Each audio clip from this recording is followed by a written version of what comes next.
ایک بدو آئے،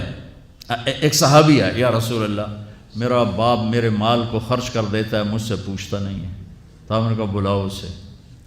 ان کو جب بلایا گیا تو اس نے پوچھا کیوں بلا رہے ہیں؟ کہ تیرے بیٹے نے شکایت کی۔ تو ان کو اتنا دکھ ہوا، انہوں نے چند اشعار پڑھے دل ہی دل میں، زبان پہ نہیں، دل ہی دل میں،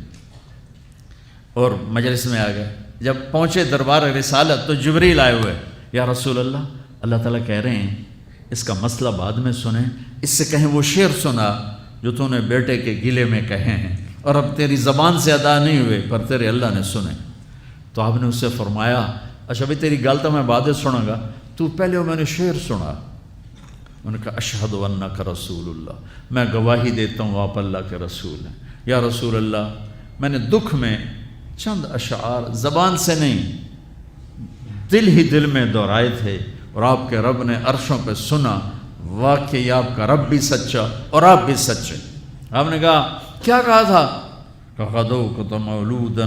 ومنتک یافعا تعل بما اجنی علیک وتنہل واذا ذاقتک بالسقم لم ابت لسقمک الا ساہرا اتململ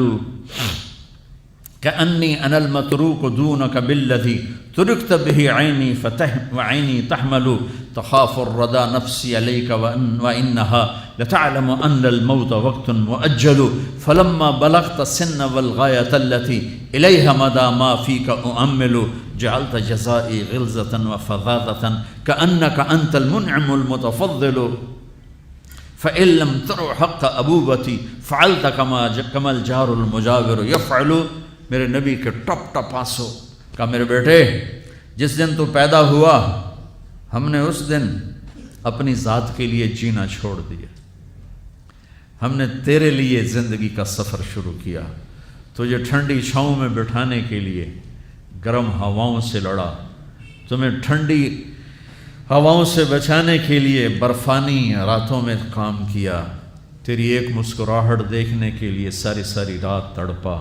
ساری ساری رات اپنے آپ کو کوہلو کے بیل کی طرح اپنی ساری جوانی کا رس نچوڑ کے تیری ہڈیوں میں ڈال دیا۔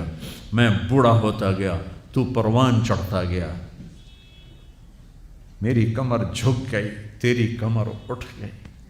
میری ٹانگوں سے جان نکل گئی، تیری ٹانگیں مضبوط ہو گئیں، میرے ہاتھ کانپنے لگے، تیرے ہاتھ مضبوط ہوئے، میں لڑکھنانے لگا، تو اترانے لگا، تو مجھے خیال آیا کہ جیسے میں اس کے لیے دھکے کھاتا تھا، اس کی زندگی کی دعائیں مانگتا تھا، اس کے لیے تڑپتا تھا، چلو آج میرا یہ سہارا بنے گا۔ لیکن جب تجھ میں جوانی کی لہر دوڑی اور مجھے بڑھاپے نے کھا لیا، جب جوانی میں تجھ میں رنگ بھرا اور بڑھاپے نے میرے رنگ چھین لیے، جب جوانی نے تجھے سیدھا کیا، بڑھاپے نے مجھے ٹیڑھا کر دیا، کمر جھکا دی، تو ایک دم تو مجھے ایسے گھور کے دیکھنے لگا، تیری آنکھیں ماتھے پہ چڑھ گئیں اور تو مجھے یوں دیکھنے لگا جیسے میں نوکر ہوں، تو باپ، تو مالک۔